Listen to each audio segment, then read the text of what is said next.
ভূমিকম্পের ভয়ে যে যত দ্রুত পারে বাসাবাড়ি থেকে সবাই নেমে পড়ছে, খুঁজে নিচ্ছে একটি নিরাপদ স্থান। সবাই যখন জড়ো, শুরু হলো এই নিয়ে আলোচনা। এক একজনের এক এক মত। কেউ ফিরে যাচ্ছে পূর্বের ঘটে যাওয়া ভূমিকম্পের কথাগুলো সবাইকে বলে যাচ্ছে, আর কেউ বলছে এর চেয়ে ভয়াবহ ভূমিকম্প আমি কখনো দেখিনি। আর কিছু কিছু বলছে ভূমিকম্প কেন্দ্রিক নানান মন গড়া ইতিহাস। যেন একটা বাজার বসে গেল। সব মানুষগুলোর দিকে তাকিয়ে একটা আফসোসের নিঃশ্বাস ফেলে ভাবতে লাগলাম, আল্লাহ সুবহানাহু ওয়া তাআলা এই ভূমিকম্প দিলেন কিসের জন্য, আর তারা পড়ে রইল কিসে? প্রাকৃতিক নানা বিপর্যয়ের অন্যতম কারণ মানুষের অপকর্ম। এগুলোর পথ ধরেই মানুষ কিয়ামতের দিকে এগিয়ে যাচ্ছে। এ প্রসঙ্গে সতর্ক করে প্রিয় নবী হযরত মুহাম্মদ সাল্লাল্লাহু আলাইহি সাল্লাম বলেন, যখন অবৈধ উপায়ে সম্পদ অর্জিত হবে, কাউকে বিশ্বাস করে সম্পদ গচ্ছিত রাখা হবে, কিন্তু তা আত্মসাৎ করা হবে, অর্থাৎ যার সম্পদ সে আর ফেরত পাবে না, জাকাতকে দেখা হবে জরিমানা হিসেবে, ধর্মীয় শিক্ষা ছাড়া বিদ্যা অর্জন করা হবে, একজন পুরুষ তার স্ত্রীর বাধ্যগত হয়ে মায়ের সঙ্গে বিরূপ আচরণ করবে, বন্ধুকে কাছে টেনে নেবে আর পিতাকে দূরে সরিয়ে দেবে, মসজিদে উচ্চস্বরে শোরগোল হবে, যখন সবচেয়ে দুর্বল ব্যক্তিটি সমাজের শাসক রূপে আবির্ভূত হবে, সে সময় তোমরা অপেক্ষা করো রক্তিম বর্ণের ঝড়ের, ভূকম্পনের, ভূমিধসের, রূপ বিকৃতির, পাথর বৃষ্টির এবং সুতো ছেঁড়া তাসবিহ এর দানার ন্যায় একটির পর একটি নিদর্শনগুলোর জন্য। তিরমিজি হাদিস নং 1447।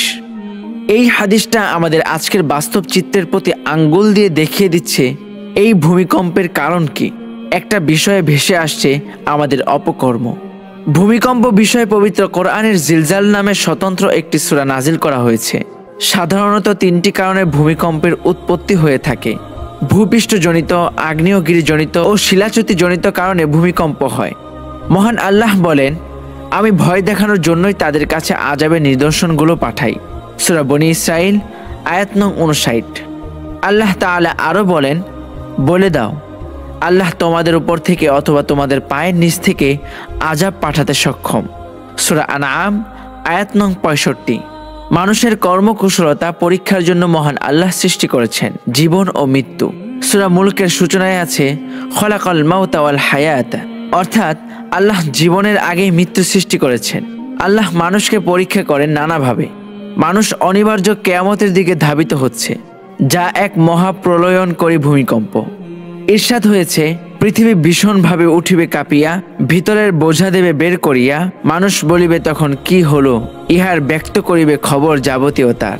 সূরা জিলজাল আয়াত 1 থেকে 4। বর্তমানে যেসব ভূমিকম্প ঘটছে তা মহান আল্লাহর প্রেরিত সতর্ককারী নিদর্শনগুলোর একটি। এগুলো দিয়ে তিনি তার বান্দাদের ভয় দেখিয়ে থাকেন। এগুলো মানুষের পাপের ফল। আল্লাহ বলেন যে, যত বিপদ আপদে তোমাদের উপর আসুক না কেন, তা হচ্ছে তোমাদের নিজেদের হাতের কামাই, আর আল্লাহ তোমাদের অনেক অপরাধ ক্ষমা করে দেন। তাই মুসলমানদের খুবই আন্তরিকভাবে মহান আল্লাহর কাছে তাওবা করা উচিত।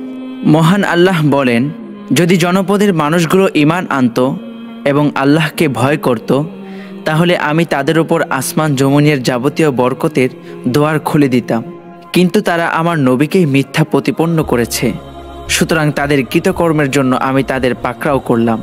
সূরা আরাফ 96। মহান আল্লাহ আরও বলেন, জনপদের মানুষগুলো কি নির্ভয় হয়ে ধরে নিয়েছে যে আমার আযাব তাদের উপর মধ্যদিনে এসে পড়বে না? তখন তারা খেল তামাশায় মত্ত থাকবে। কিংবা তারা কি আল্লাহর কলাকৌশল থেকেও নির্ভর হয়ে গেছে? অথচ আল্লাহর কলাকৌশল থেকে ক্ষতিগ্রস্ত জাতি ছাড়া অন্য কেউই নিশ্চিত হতে পারে না।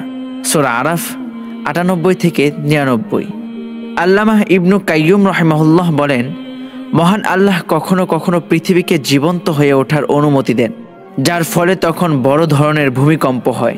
এটা মানুষকে ভীত করে, ফলে তারা মহান আল্লাহর কাছে তাওবা করে, পাপ কাজ ছেড়ে দেয়, আল্লাহর কাছে প্রার্থনা করে এবং তাদের কৃত পাপ কর্মের জন্য অনুতপ্ত হয়।